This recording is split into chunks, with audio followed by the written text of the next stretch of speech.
Opposition ने फरवरी में by election में और फिर मार्च में सेनेट इंतखाबात में हिस्सा लेने का ऐलान भी कर दिया है, मगर 31 जनवरी को जो हुकूमत को डेडलाइन दी थी उस पर भी कायम है। मगर हुकूमत अब घबरा नहीं रही है। आज भी अपोजिशन की तरफ से रैली की गई, मौलाना फजलुर रहमान ने खिताब किया। उस रैली में नून लीग की तरफ से एहसन इकबाल साहब ने, पीपल्स पार्टी की तरफ से फरहतुल्लाह बाबर साहब ने शिरकत की।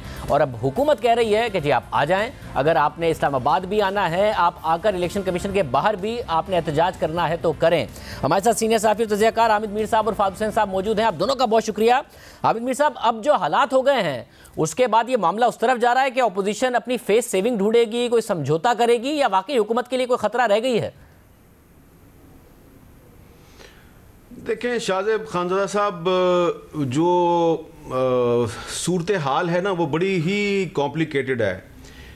एक तरफ तो एक ये तासुर है कि जी अपोजिशन जो है उसके तहरीक जो है उसमें अब जान नहीं रही, लेकिन दूसरी तरफ ये जो PDM नामी इत्तेहाद है इसमें जो कुछ बड़ी पार्टियां हैं उन्होंने बैकडोर चैनल्स जो हैं वो जो खोले हुए हैं, जो कि पहले उन्होंने नहीं खोले हुए थे, तो वो कोई ये तासुर देते हैं इस तरह का जैसे ये हुकूमत ऑलरेडी ख़त्म हो चुकी है और हुकूमत ख़त्म होने के बाद जो नया सेटअप है उसमें अपना शेयर लेने के लिए अब वो एक दूसरे के ख़िलाफ़ साजिशें कर रहे हैं और एक दूसरे के से कुछ बातें छुपा रहे हैं।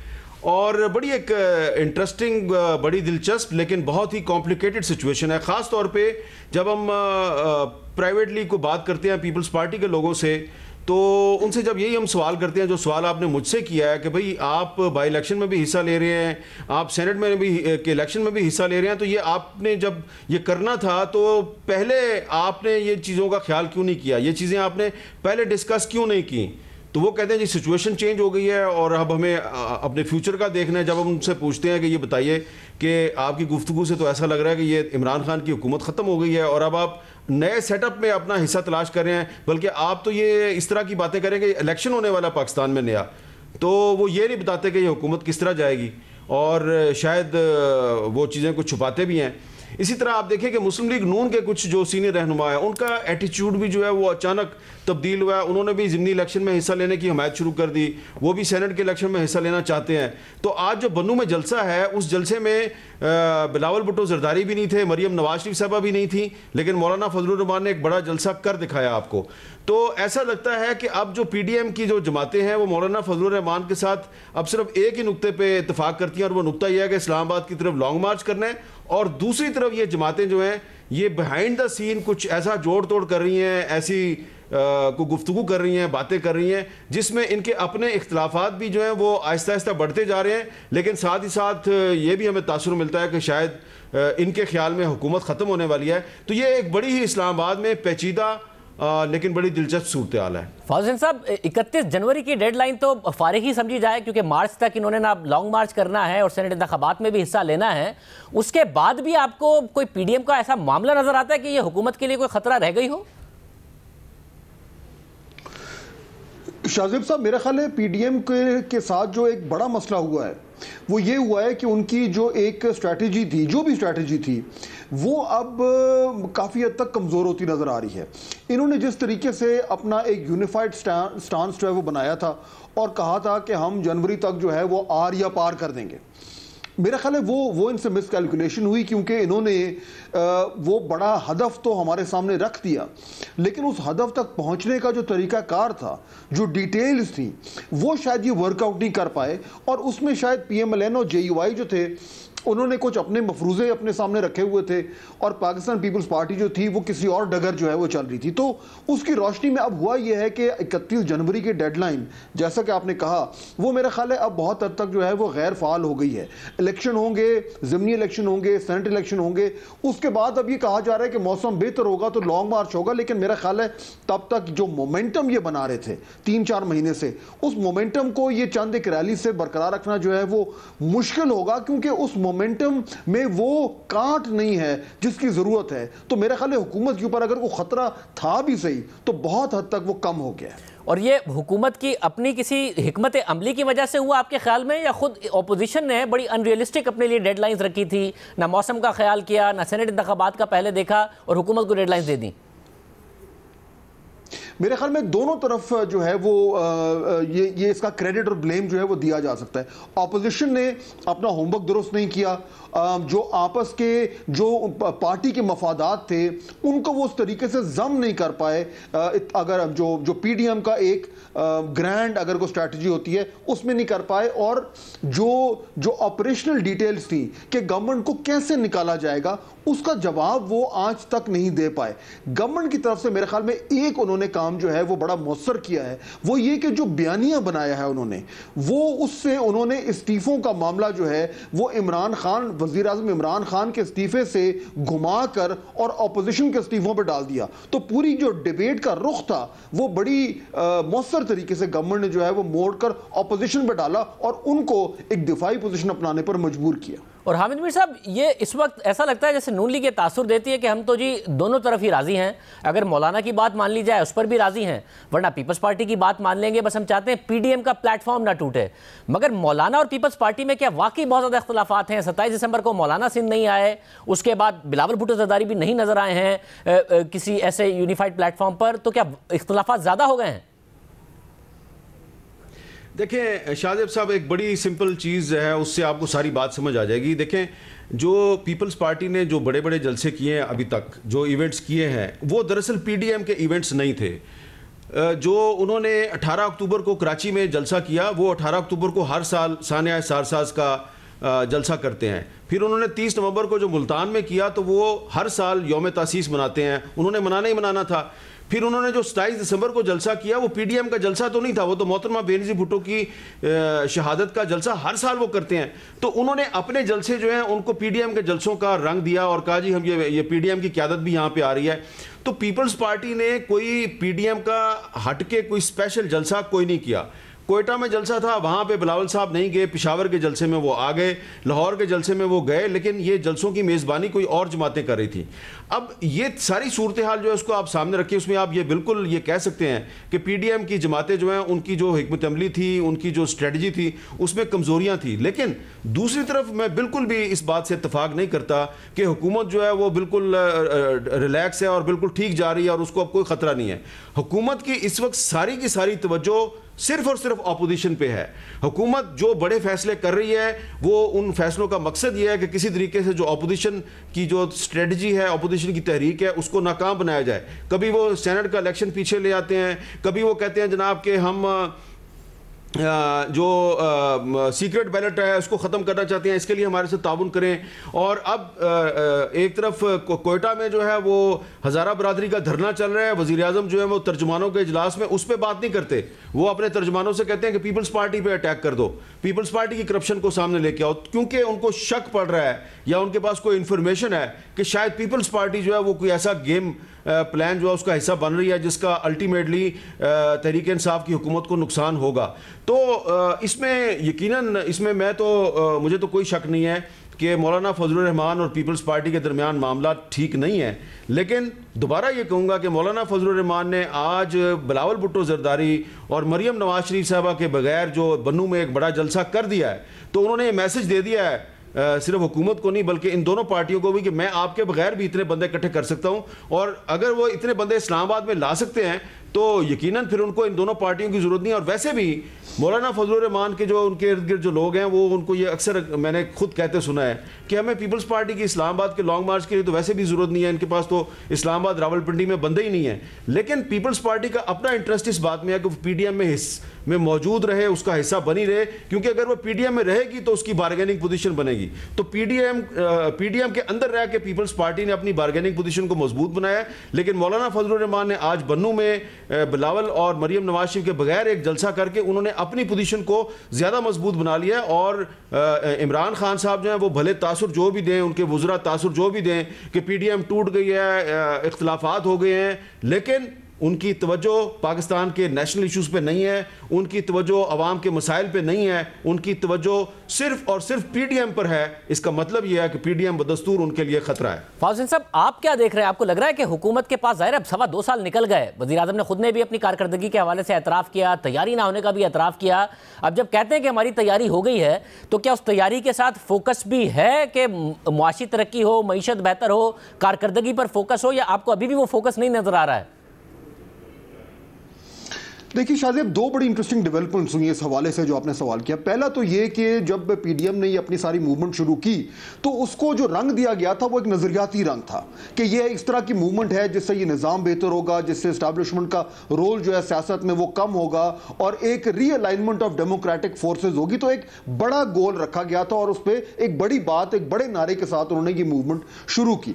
अब हुआ ये है कि इस वक्त जब हम देखते हैं तो जो नजरियाती अंसर है उनकी इस तमाम तर कैंपेन का, मुहिम का, वो अब हमें खत्म होता नजर आ रहा है और पावर पॉलिटिक्स का जो एंगल है वो उभर कर सामने आना शुरू हो गया है। उसका एक एविडेंस ये है कि अब एस्टैब्लिशमेंट के रोल के हवाले से बात तो हो रही है, लेकिन जब आप ये कोशिश करते हैं कि उस बड़ी छतरी के नीचे रहते हुए आप किसी तरीके से इक़्तिदार में वापस आएं, तो फिर आप जो है वो एक नजरियाती जो है नुक्ता नज़र से हटकर और पावर पॉलिटिक्स के ऐवानों में आ जाते हैं। ऑपोजिशन अब ये चेंज कर चुकी है, उसकी मॉरल पोजीशन मेरा ख्याल है कुछ हद तक कम हो गई है। लेकिन दूसरी तरफ शाहजेब, मुझे वो फोकस गवर्नमेंट का उस तरीके से बिल्कुल नजर नहीं आ रहा कि उनके पास कोई बाकायदा प्लान है जिसके जरिए वो अगले 2 साल में, 2.5 साल में जो है वो बहुत बड़ी तब्दीली लाने के उनके पास जो है वो उनके प्लान है। चुनाचे मेरे ख्याल में अगर ऑपोजिशन की कैंपेन वीक होती है तो गवर्नमेंट समझती है कि हमारे लिए यही जीत काफी है, और अगर हमने ऑपोजिशन को अभी कमजोर कर दिया है तो 2-2.5 साल में जब इलेक्शन होंगे तो तब भी इन पे हम हावी हो जाएंगे। मेरा ख्याल है गवर्नमेंट की ये शायद खाम ख्याली। बहुत शुक्रिया आमिर मीर साहब और फारूक साहब की गुफ्तगू आपने सुनी। प्रोग्राम में ब्रेक शामिल करेंगे, उसके बाद गुफ्तगू होगी। मच में होने वाला एहतजाज मुल्क में फैल गया है। इस वक्त भी लवाहिकीन और मुजाहिरीन लाशों की तदफीन के लिए तैयार नहीं है। वज़ीर आज़म से आने का मुतालबा कर रहे हैं। ना वफाकी वज़रा की सुनी, ना ही आज वज़ीर आला बलूचिस्तान की सुनी। वज़ीर आला बलूचिस्तान हमारे साथ मौजूद होंगे एक ब्रेक के बाद।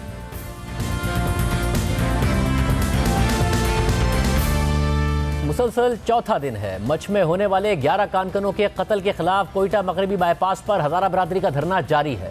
सख्त सर्दी के बावजूद मुजाहिरीन धरना दिए बैठे हैं। हर गुजरते दिन के साथ एहतजाज करने वालों की तादाद में इजाफा होता जा रहा है और यह एहतजाज सिर्फ कोयटा तक महदूद नहीं है, बल्कि इसका दायरा वसी होकर मुल्क के मुख्तलिफ शहरों तक फैल गया है। सानह मच के खिलाफ कराची के 10 से ज़ायद मकामात पर धरना जारी है। धरनों की वजह से शहर की मुख्तलिफ शाहराहों पर ट्रैफिक जैम है। इसके अलावा हैदराबाद, लाहौर और इस्लामाबाद के मुख्तलिफ मकामात पर भी सानह मच के खिलाफ धरना दिया गया है। हुकूमत की जानिब से कोयटा में मुजाहरा करने वाले हज़ारा बरादरी के साथ मुज़ाकरात की कोशिशें अब तक नाकाम रही हैं। सूबाई वज़रा ने धरने के शुरा से मुलाकात की मगर नाकाम हुए। वज़ीर दाखिला शेख रशीद भी उनसे मुज़ाकरात में नाकाम हुए, जिसके बाद गुज़िश्ता रात वफाकी वज़ीर अली ज़ैदी, जुल्फ़ी बुखारी और डिप्टी स्पीकर कौमी असम्बली कासिम सूरी ने भी कोयटा में हज़ारा बरादरी से मुलाकात की और नाकाम लौटे। वज़ीर आला बलोचिस्तान जाम कमाल मुल्क से बाहर थे। आज उन्होंने मुजाहिरीन को मनाने की कोशिश की मगर वो भी नाकाम रहे। एहतजाज करने वालों का कहना है कि जब वज़ीर आज़म खुद आकर यकीन दहानी कराएंगे तब ही धरना ख़त्म करेंगे और लाशों की तदफीन करेंगे। जबकि वज़ीर आज़म इमरान खान ने ट्विटर पर यकीन दिलाया है कि वो मुतासरीन के दर्द में शरीक हैं और मुश्किल वक्त में उनके साथ खड़े हैं। वज़ीर आज़म ने अपने ट्वीट में लिखा कि मैं आपका दर्द बांटता हूँ और गम के इन लम्हात में यकजहती के इजहार के लिए पहले भी आपके पास आ चुका हूँ, दोबारा भी जल्द हाजिर होऊंगा। मैं अपने लोगों के एतमाद को कभी ठेस नहीं पहुँचाऊँगा। अज़राए करम अपने प्यारों को दफन कीजिए। एक और ट्वीट में वज़ीर आज़म ने मज़ीद कहा कि मैं दोबारा यकीन दहानी करवाना चाहता हूँ कि मैं लवाहिकीन की तकालीफ और मुतालबों से आगाह हूँ। मुस्तकबिल में ऐसे हमलों के तदारुक के लिए हम इक़दाम उठा रहे हैं और जान लें कि हमारा हमसाया इस फ़िरक़ावाराना दहशतगर्दी को हवा दे रहा है।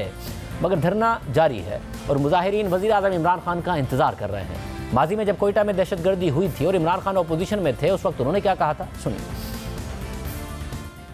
बसों से निकाल के कि जी शिया इसको कत्ल कर रहे हैं, हजारा को वहां मार रहे हैं कोयटा के अंदर कि जी वो शिया इंसानों का कत्ल कर रहे हैं। तो इंशाल्लाह हमारी हुकूमत आने दो, कभी इमरान खान ये नहीं कहेगा जी ये बैरूनी अनासर है, ये जी बाहर से आ गया है, बाहर से आए या अंदर से आए। हम इनको आपको खत्म करके दिखाएंगे इन लोगों को। आसिफ जरदारी इस मुल्क का सदर है, उसने अपने एक करप्ट आदमी को जो रेंटल पावर में है उसको प्राइम मिनिस्टर बनाया हुआ है, सारी पावर उसके हाथ में है। वो क्या कर रहा है, क्यों नहीं वो आता इस वक्त लोगों के जो जिनसे तकलीफ देके जो बेचारे लाशें लेके बैठे हुए लोग।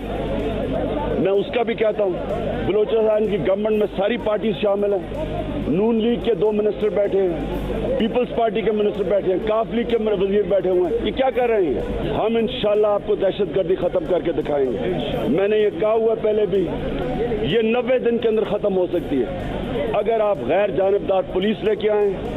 आप मुजरिमों को जो भी जुर्म करे, जिनके पीछे हाथ है उनको पकड़े। ये कौन इनको तहफ़्फ़ुज़ दे रहे हैं मुजरिमों को?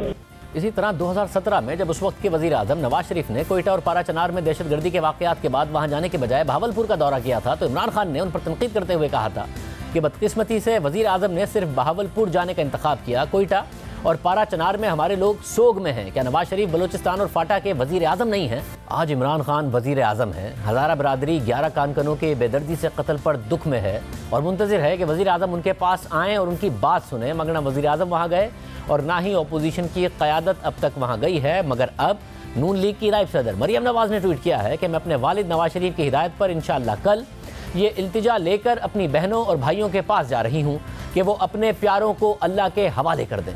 मुझे यकीन है कि वो अपनी बेटी की दरख्वास्त रद्द नहीं करेंगे।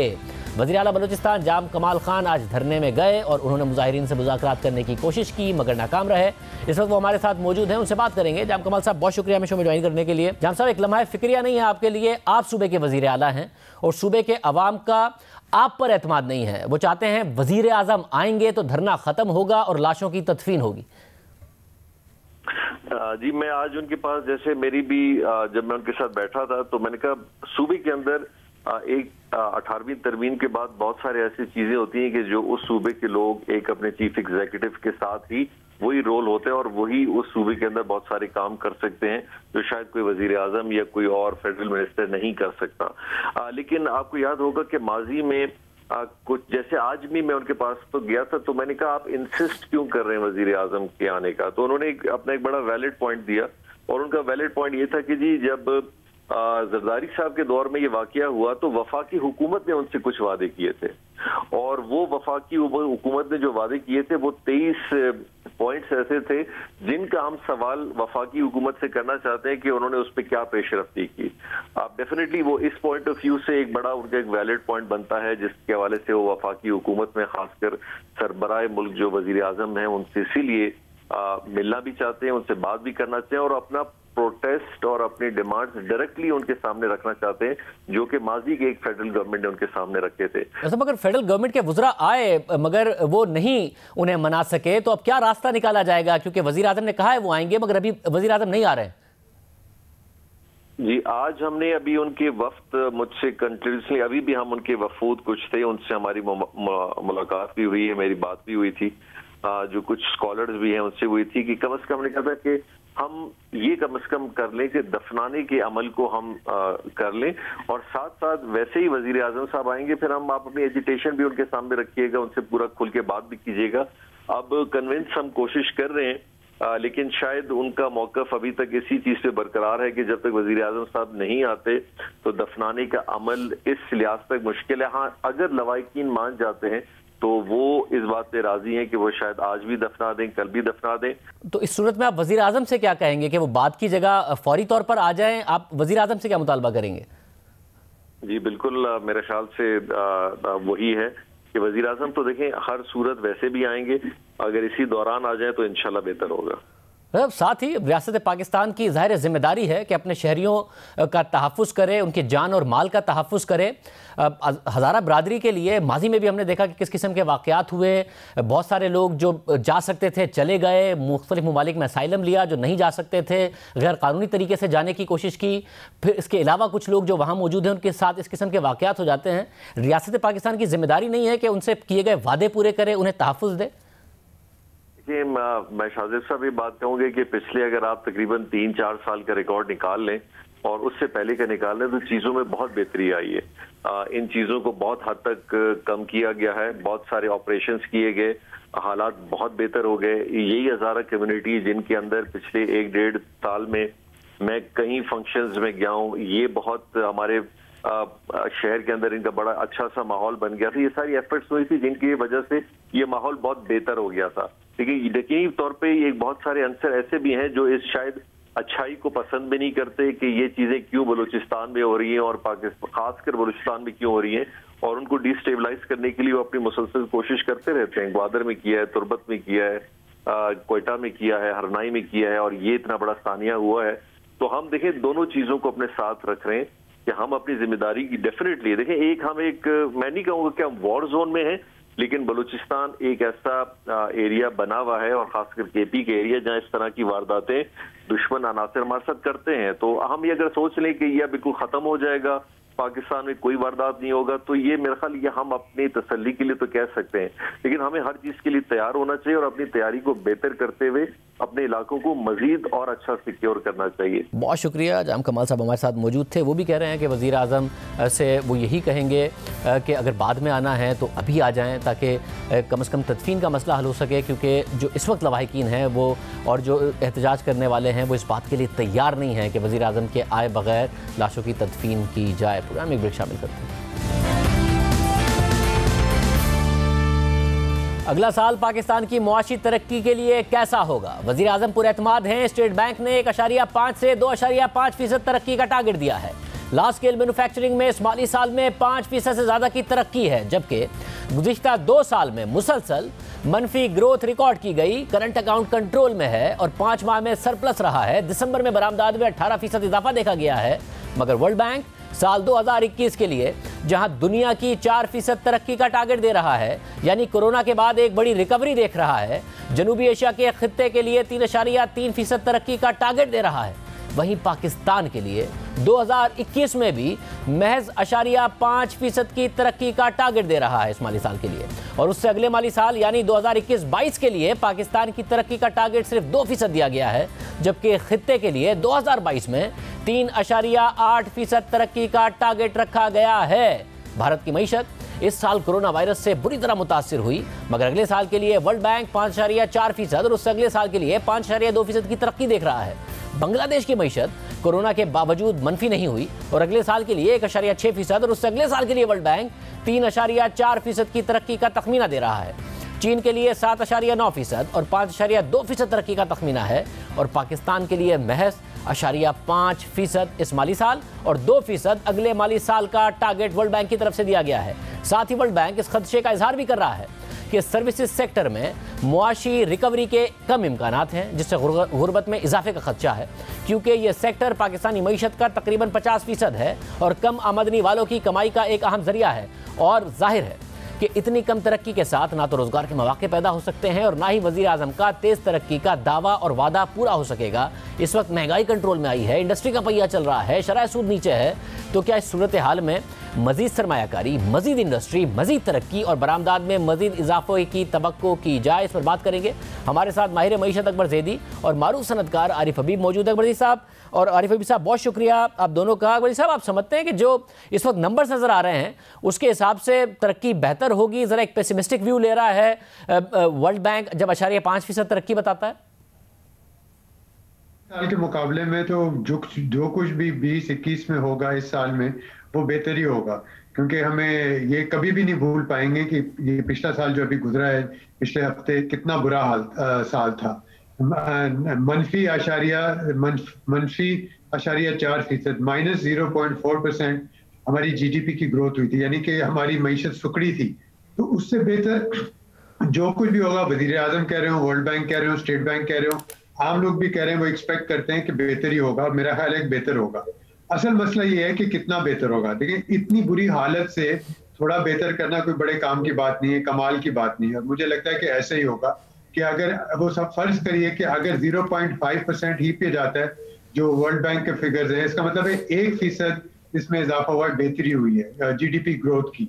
अगर ये स्टेट बैंक के भी फिगर मान लिए जाए, 1.5% भी अगर चला जाता है, जो मुझे नहीं नजर आता इस वक्त, तो इसका मतलब ये भी है कि सिर्फ 2% ग्रोथ हुई होगी। और आप बिल्कुल सही कह रहे हैं, वर्ल्ड बैंक ने तो ये कहा कि 1 साल नहीं 2 साल, अगले 2 साल जो हैं 21 और 22 के बाद जाके शायद ये कहीं 2% से ऊपर जाएगी। ये अगले 2 साल में 1.3% का औसतन हवाला दे रहे हैं। और इसमें सबसे अहम बात जो है, जो सारी, चाहे वो वर्ल्ड बैंक हो चाहे वो स्टेट बैंक हो, जिसका वजीर आजम ने कोई जिक्र नहीं किया, वो ये है कि कोरोना वायरस जो है और वैक्सीन कितनी जल्दी पहुंचती है। कोरोना वायरस तो अपनी जगह है, फिर दोबारा फैल गया है, सेकंड वेव आ गई है। सारे जो रिपोर्टें हैं, सारे मुल्क यही कह रहे हैं, सारी इसका दारोमदार इस पे है कि वैक्सीन कितनी जल्दी लोगों पर तक पहुंचती है। हमारे यहाँ जो अभी तक आदाद शुमार हैं वो ये बता रहे हैं कि मई जून में शायद जाके कुछ लोगों को मिलेगी। और जैसे आपको भी पता है, सिर्फ 1 मिलियन इन्होंने कहा है कि ये इंपोर्ट कर रहे हैं, जबकि आबादी हमारी 200 मिलियन की है। तो आप खुद ही सोच लें कि पता नहीं किन लोगों को मिलेगी, लेकिन मईशत का हवाला इससे कोई बेहतरी लगती नहीं। वजीर साहब, हमने पाकिस्तान की मईशत ने कभी एक सस्टेनेबल टाइम नहीं देखा ग्रोथ का। कभी बिजली के मसाइल थे, वो अब नहीं है। दहशतगर्दी के बहुत ज़्यादा मसाइल थे, वो उस तरह नहीं है। बिजली वाफर मिकदार में है, शरह सूद कम है। तो आपको लगता है कि इंडस्ट्री में इन्वेस्टमेंट हो, एक एक्सपोर्ट लेड ग्रोथ की तरफ हम जाएं और वो फिर बढ़ती हुई नजर आए, उस तरफ कम से कम हम जाते नजर आएंगे, अगर बिल्कुल शॉर्ट टर्म में नहीं तो मीडियम टर्म में? देखिए, वजीर आज़म ने खुद ही तस्लीम कर लिया था कि ना तजुर्बेकारी है उनका कि उनकी समझ में नहीं आई कि जो उनको ओहदा मिला है उसमें किस तरह उनको काम करना चाहिए। अब 2.5 साल हो गए, शायद अब समझ आ रही है। ये 2-2.5 साल जो हमारे ज़ाया हुए हैं, मेरे ख्याल है उसका भी एक तरह का अजाला होगा कि देखना पड़ेगा कि अगर हमारी आगे ग्रोथ थोड़ी बहुत बढ़ती भी है तो उसका यानी कितनी बढ़ेगी, थोड़ी सी बढ़ेगी। अब आप कह रहे हैं एक्सपोर्ट लेड ग्रोथ। अब एक्सपोर्ट लेड ग्रोथ इस बात पर मुनहसर है कि जो ममालिक हमारी जो हमसे खरीदो फरोख्त करते हैं कि क्या उधर बेहतरी आती है नहीं। मुझे नहीं लगता कि अगले 3, 4, 5 महीने में यूरोप में, बरतानिया में कोई बेहतरी आएगी। बरतानिया लॉकडाउन हो गया 2 महीने के लिए, जर्मनी भी लॉकडाउन होने के लिए जा रहा है, ऐसे ममालिक हैं। अमेरिका में हर रोज नए रिकॉर्ड टूट रहे हैं। तो वो ये भी मानना पड़ेगा जो पाकिस्तान चाहे कुछ भी करे कि जब तक हमारी एक्सपोर्ट्स नहीं बढ़ेंगी, जब तक हमें बाहर हमारे मार्केट्स नहीं खुलेंगे, हम कुछ नहीं कर सकते। तो ये एक मसला है। लेकिन साथ साथ मैं ये भी कहूंगा कि हमें हमेशा ये याद रखना चाहिए कि कोरोना वायरस आने से पहले ही मुल्क की मईशत बहुत ही बुरे हाल में थी।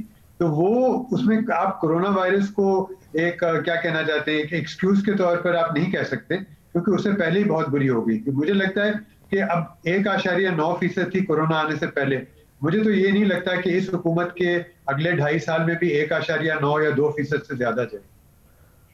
आरिफ हबीब साहब, आप क्या समझते हैं? यहाँ से नंबर ज़ाहिर बेहतर हुए हैं, मुआशी इस्तेहकाम आया है, एक अच्छा ग्रोथ का पीरियड हम देखने जा रहे हैं। आप क्या देख रहे हैं इस वक्त? नहीं, मुझे तो लगता है कि जो है वो जो स्टेट बैंक का नंबर जो है वो मुझे ज्यादा रियलिस्टिक और अचीवेबल लगता है, इसलिए कि जो अभी तक लार्ज स्केल मैन्युफैक्चरिंग के जो नंबर्स आए हैं वो नंबर जो है वो काफी इंकरेजिंग है, और आगे जाके मुझे लग रहा है कि वो नंबर और बेहतर होंगे, क्योंकि जो पिछले प्रीवियस पीरियड का जो है वो बेस जो है वो काफी लो है, तो उसकी वजह से जो है वो आपको बेटर नंबर आएंगे। तो मुझे लग रहा है कि ग्रोथ के नंबर भी जो है वो सेटिस्फैक्टरी होंगे। मतलब अगर स्टेट बैंक का नंबर भी ठीक हो जाए तो भी वो ऐसा नंबर नहीं है कि जिसकी वजह से बहुत ज़्यादा रोजगार के मौके पैदा हों। आपको इस वक्त ऐसा एनवायरनमेंट लग रहा है कि जी सरमायाकारी हो और आने वाले सालों में उसके हमें नताइज नजर आ रहे हों उस इन्वेस्टमेंट की वजह से? देखिए, आप ये जब शुरू में ही कहा कि जो नंबर्स हैं एक्सपोर्ट के नंबर में जो है वो बेहतरी है, फिर रेमिटेंसेस में जो है वो बेहतरी है, तो ये दो, फिर ये है कि जो सर्विसेज का इंपोर्ट है उसमें कमी है। तो ये तीनों जो है वो फैक्टर बड़े फेवरेबल हैं।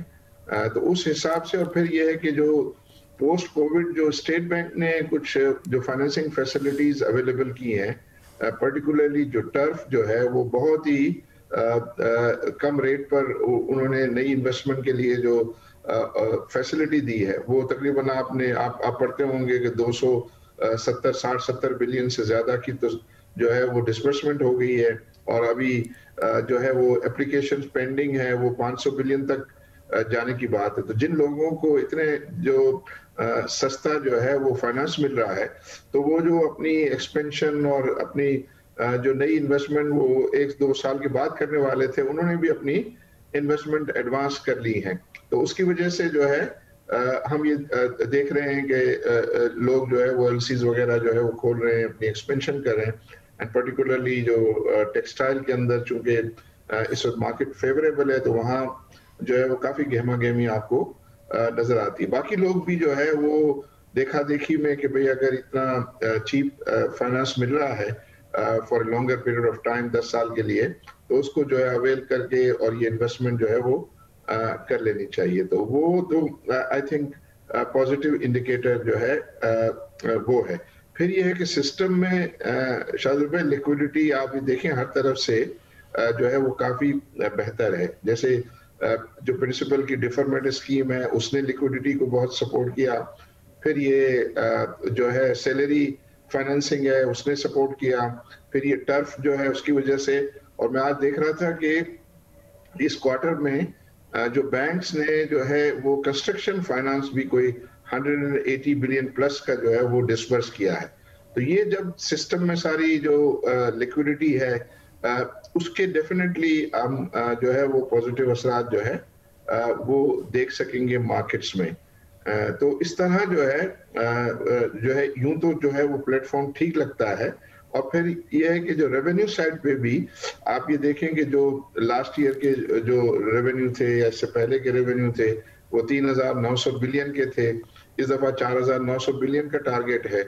तो वो भी अगर उस हम जो टारगेट अचीव करने की तरफ जाएंगे तो जो है वो सेकंड हाफ में एंड पर्टिकुलरली फोर्थ क्वार्टर में जो है वो आपको रेवेन्यू ग्रोथ परसेंटेजेस जो है वो बहुत ज्यादा अच्छी नजर आएंगे। मैं तो ये देख रहा हूँ कि शायद थर्ड क्वार्टर में रेवेन्यू ग्रोथ परसेंटेज जो है वो 20-25% हो और फोर्थ क्वार्टर में रेवेन्यू ग्रोथ 40-50% हो, और जो ओवरऑल अभी 5% है 6 महीने में रेवेन्यू ग्रोथ, ये आपको 20-25% की ग्रोथ जो है वो इंडिकेट कर रही होगी।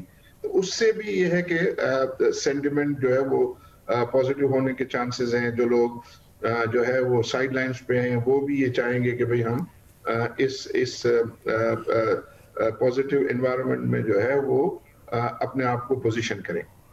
बहुत शुक्रिया आरिफ हबीब साहब, अकबर जी साहब की राय आपने सुनी। प्रोग्राम में एक ब्रेक शामिल करेंगे, उसके बाद जिक्र होगा एक ऐसी डिपार्टमेंट का जिसमें फौरी बेहतरी की तवक्को थी कि इमरान खान साहब की हुकूमत आएगी तो वो फौरी तौर पर बेहतर होगा, मगर उसकी हालत और बिगड़ गई है, और वो है पाकिस्तान क्रिकेट। उस पर बात करेंगे एक ब्रेक के बाद।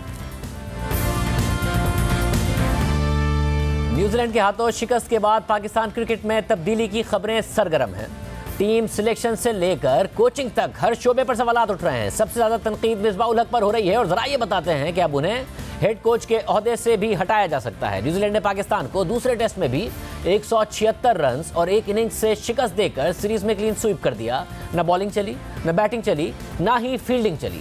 इस शिकस्त के बाद पाकिस्तान टेस्ट रैंकिंग में 7वें नंबर पर है, और उसके बाद सिर्फ वेस्ट इंडीज, अफगानिस्तान और बांग्लादेश हैं। साबिक फास्ट बॉलर आकिब जावेद का कहना है कि 1952 से लेकर अब तक इतनी कमजोर बैटिंग और बॉलिंग नहीं देखी, और ना ही ऐसी टीम देखी जिसमें कोई स्टार ही ना हो। आकिब जावेद साहब भी हमारे साथ मौजूद। आकिब जावेद साहब, बहुत शुक्रिया। आकिब साहब, बड़ा कमेंट है आपकी तरफ से कि 1952 के बाद ऐसी टीम नहीं देखी। ये इसलिए कि हमारे पास प्लेयर्स ही ये बचे हैं, या वाकई कोई सिलेक्शन में मसला हुआ, इंतजामिया ने मसला किया, उसकी वजह से ये कारकर्दगी थी?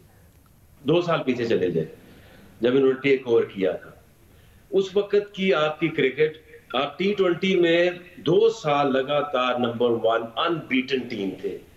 आपने चैंपियंस ट्रॉफी इंग्लैंड में जीती थी सरफराज की कप्तानी में।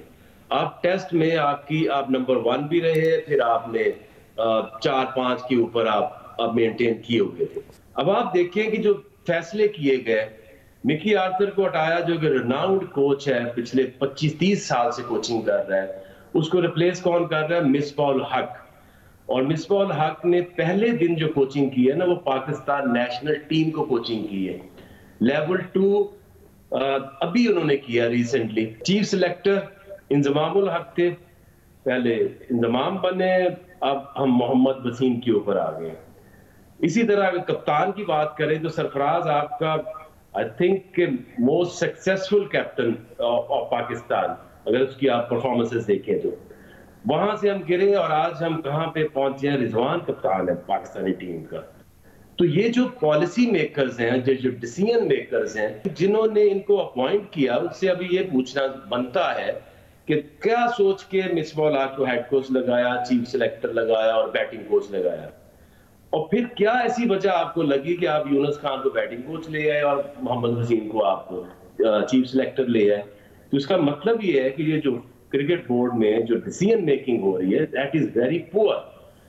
और खान साहब प्राइम मिनिस्टर हैं, हमारे भी कप्तान थे, तो मैं कई दफा ये कह सका हूं कि खुदा के वास्ते इसको नॉन पॉलिटिसाइज क्रिकेट को कर दें। तो अब आपको लगता है कि मिसबाह को बदल दें और ज़ाहिर बाबर आजम फिट हो जाएंगे तो बाबर आजम कैप्टेंसी पे भी वापस आ जाएंगे, तो फिर आपको लगता है टीम की चीजें बेहतर होती नजर आएंगी, या आपको अभी भी उम्मीद नहीं है? There is no school cricket, no college cricket, no university cricket. उसके बाद अगर आते हैं तो डिपार्टमेंट्स जो होते थे वो एक मेन सपोर्ट होती थी एक प्लेयर के लिए, मोटिवेशन होती थी। डिपार्टमेंट्स हॉकी के भी खत्म हुए, आज क्रिकेट के भी हो गया। इसके बाद होती है आपकी club cricket. Club cricket suspended है 2 साल से, कोई क्लब क्रिकेट नहीं हो रही। और उसके बाद आपकी जो एसोसिएशंस हैं वो सस्पेंडेड हैं, जिसकी वजह से ना आपकी कोई डिस्ट्रिक्ट क्रिकेट हो रही है, ना आपकी कोई उससे नीचे जो रीजन में क्रिकेट हो रही है। तो इसका मतलब कि जब आप क्रिकेट बंद कर देंगे तो आपको प्लेयर्स मिलेंगे कहां से? तो मेन रीजन तो ये है। आकिब जावेद साहब बहुत शुक्रिया। प्रोग्राम में आगे बढ़ते हैं। सुप्रीम कोर्ट के आज एक और केस में नैब से मुताल्लिक अहम रिमार्क सामने आए हैं। अदालत ने कहा है कि मुल्क में बकरी चोर 5 साल के लिए जेल चला जाता है और बड़ी करप्शन वाले आज़ाद घूम रहे हैं। नैब मुल्जिमान डॉक्टर डिंशा और जमील बलोच की जमानत की दरख्वास्तों पर समाअत के दौरान नैब प्रोसिक्यूटर ने कहा कि डॉक्टर डिंशा की जमानत की मुखालफत नहीं करते, हम सरकारी अफसरान की जमानत की मुखालफत करेंगे। जस्टिस मज़ाहिर अली अकबर ने रिमार्क दिए कि नैब हमें ट्रक की बत्ती के पीछे ना लगाए। नैब छोटे अफसरान को पकड़ लेता है और असल फायदा लेने वालों को नहीं पकड़ता। नैब के पास अपनी मर्जी से काम करने का इख्तियार नहीं है। मुल्क को बचाना है या नहीं? मुल्क में बकरी चोर 5 साल के लिए जेल चला जाता है और बड़ी करप्शन करने वाले आजाद घूम रहे हैं। स्कैंडल के असल मुल्जिम पर नैब ने हाथ नहीं डाला। नैब को मर्जी करनी है तो सेक्शन 9 में तरमीम करे, फिर जो मर्जी करे। इस मुल्क के साथ नैब क्या कर रहा है? करता नैब है और भुगतना सुप्रीम कोर्ट को पड़ता है। मुल्जिम को छोड़ने का इल्जाम सुप्रीम कोर्ट पर आता है। अदालती सवालात पर नैब प्रोसिक्यूटर ने जवाब दिया कि नैब अपनी मर्जी नहीं करता। मुल्जिम को पकड़कर 24 घंटों में एहतसाब अदालत में पेश कर दिया जाता है। जस्टिस सजाद अली शाह ने बरहमी का इजहार करते हुए कहा कि नैब बड़े आदमी पर हाथ नहीं डालता। सुप्रीम कोर्ट का नैब के बारे में यह तासुर है तो आम आदमी का क्या होगा? बेंच के सरबरा जस्टिस उमर बंदियाल ने रिमार्क दिए कि नैब की कारकर्दगी रिपोर्ट हमने पढ़ी है। नैब ने अरबों रुपए इकट्ठे किए हैं। नैब पर सरकार ही नहीं हर तरफ से दबाव होता है। कानून का इतलाक सब पर बराबर होना चाहिए। एहतसाब भी कानून के मुताबिक होना चाहिए। एहतसाब कानून के मुताबिक नहीं होगा तो इदारे के खिलाफ एक्शन लेंगे। जस्टिस उमर बंदियाल ने मजीद रिमार्क दिए कि हम नैब से मुतमईन नहीं हैं। नैब को काम करने से कौन रोकता है? हमें बताएं ताकि उसे पकड़ें। हम नैब को मजबूत देखना चाहते हैं। यह नहीं होना चाहिए कि किसी ने मुझ पर मेहरबानी की तो मैं भी उस पर मेहरबानी करूं। नैब को बहादुरी और इखलाकी जुर्रत का मुजाहरा करना चाहिए। जिस पर नैब प्रोसिक्यूटर ने अदालत को बताया कि हमारे ऊपर कोई दबाव नहीं है और ना ही कोई काम करने से रोकता है। जस्टिस उमर बंदियाल ने रिमार्क दिए कि सेनेट समेत मुख्तलिफ फोरम्स पर नैब पर बात हो रही है। नैब ने सरकारी अफसरों को दबाया जबकि असल बेनिफिशरीज को पूछा तक नहीं। दौरान समाअत जस्टिस मज़ाहिर अली अकबर के मजीद रिमार्क सामने आए कि पहला रेफरेंस दूसरा रेफरेंस, ये क्या मजाक बनाया हुआ है? मालूम है कि नैब मुकदमात आम फौजदारी केसेस नहीं होते। नैब जिसके खिलाफ शवाहिद हों उसे गिरफ्तार नहीं करता और सरकारी अफसरों को सबसे पहले गिरफ्तार कर लेता है। समाअत के बाद अदालत ने डॉक्टर डिंशा की जमानत मंजूर करते हुए उन्हें मुल्क से बाहर ना जाने और नैब तफ्तीश में ताउन करने का हुक्म दे दिया। इजाज़त दीजिए, अल्लाह हाफ़िज़।